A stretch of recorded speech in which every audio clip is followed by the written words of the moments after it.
Sunt capitan Alexandru, sunt pilot în forțele aeriene române. Having the enhanced air policing and the allies' presence here in the Black Sea region in Romania helps us develop and build new tactics flying with the different nations.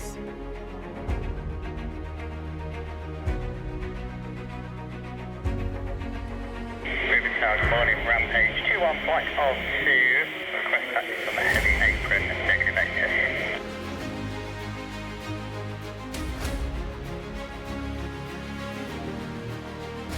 So the F-16 is one of the most versatile fighter aircraft that has been built since 1970, and it's still being built today. Building trust with pilots from another nation starts fast and grows through shared procedures, shared risks, and shared professionalism. In NATO flying units, trust isn't abstract. Flying our Romanian F-16s alongside the RAF Typhoons day-to-day feels like operating inside one blended squadron. Different aircrafts and different nations, but a single rhythm. I'm a Typhoon pilot here on Operation Biloxi.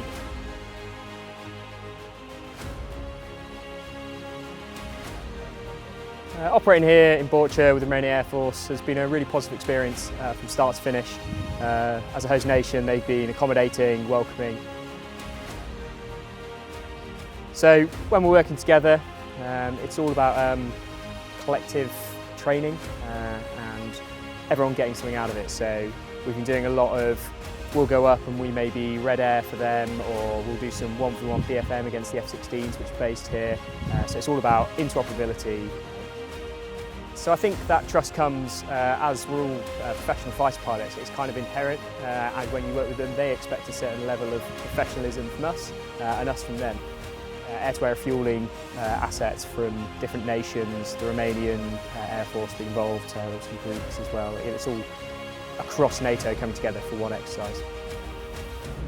Rampage, we'll be looking flight level 100 initially, and Rampage just hold on the heavy apron for possibly 2 mics. We'll call on to a resume taxi.